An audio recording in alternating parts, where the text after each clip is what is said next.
തമിഴ്നാട് മുഖ്യമന്ത്രിയായി വിജയ് നാളെ സത്യപ്രതിജ്ഞ ചെയ്യാനുള്ള സാധ്യത മങ്ങി. ടി.വി.കെയ്ക്ക് കേവല ഭൂരിപക്ഷമില്ലെന്നും ഭൂരിപക്ഷം ഉറപ്പിച്ചാൽ മാത്രം സത്യപ്രതിജ്ഞ എന്ന നിലപാടിലാണ് ഗവർണർ.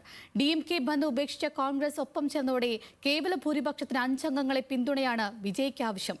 ഇടതു പാർട്ടികളുടെയും ചെറു പാർട്ടികളുടെയും പിന്തുണ ഉറപ്പാക്കാനാണ് ടി.വി.കെ നീക്കം. സർക്കാർ രൂപീകരണ ചർച്ചകൾക്ക് വേഗം കൂട്ടിയെങ്കിലും മാജിക് നമ്പറായി 118 ഉറപ്പിക്കാൻ ടി.വി.കെയ്ക്ക് ഇതുവരെ സാധിച്ചിട്ടില്ല. 5 അംഗങ്ങളുള്ള കോൺഗ്രസ് ഔദ്യോഗികമായി പിന്തുണ അറിയിച്ചതോടെ വിജയ്ക്കൊപ്പം നിൽക്കുന്നവരുടെ എണ്ണം 113ആയി. അപ്പോഴും ഭൂരിപക്ഷം ഉറപ്പാക്കാൻ 5 പേർ കൂടി തുണയ്ക്കണം.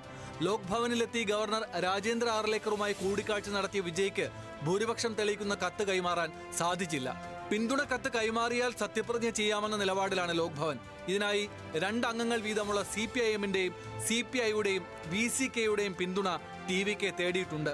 വിജയെ പിന്തുണയ്ക്കുന്നതിൽ 3 പാർട്ടികളും ഇതുവരെ അന്തിമ നിലപാട് വ്യക്തമാക്കിയിട്ടില്ല. സഖ്യത്തെ നയിച്ച DMK-യെ കൈവിടുന്നതിൽ ധാർമ്മിക പ്രശ്നം ഇടതു നേതാക്കൾ ചൂണ്ടിക്കാണിക്കുന്നു.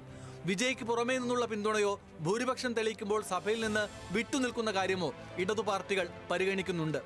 അന്തിമ തീരുമാനമെടുക്കാൻ VCK യോഗം നാളെ ചേരും. NDA സഖ്യകക്ഷിയായ PMK-ക്ക് 4 അംഗങ്ങളാണുള്ളത്.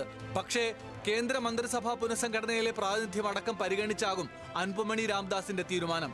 വിജയെ പിന്തുണയ്ക്കുന്നതിൽ കടുത്ത ഭിന്നതയാണ് AIADMK-യിൽ. ടി.വി.കെയുമായി കൈകൊടുക്കേണ്ടതില്ല എന്ന നിലപാടിൽ എടപ്പാടി പളനിസ്വാമി ഉറച്ചു നിൽക്കുമ്പോൾ മാറിയ രാഷ്ട്രീയ സാഹചര്യത്തിൽ സഖ്യം വേണമെന്ന നിലപാടിലാണ് വലിയൊരു വിഭാഗം. ജനവിധിയെ മാനിച്ച് മുന്നോട്ടു പോകുമെന്ന് വ്യക്തമാക്കിയ DMK വിജയ് ഭരിക്കട്ടെ എന്ന നിലപാടിലാണ്. എന്നാൽ ഇത്രയും നാൾ ചേർത്തു നിർത്തിയ കോൺഗ്രസ് കാണിച്ചത് നീതികേടാണെന്ന വികാരവും DMK നേതാക്കൾക്കുണ്ട്. National desk, News Malayalam.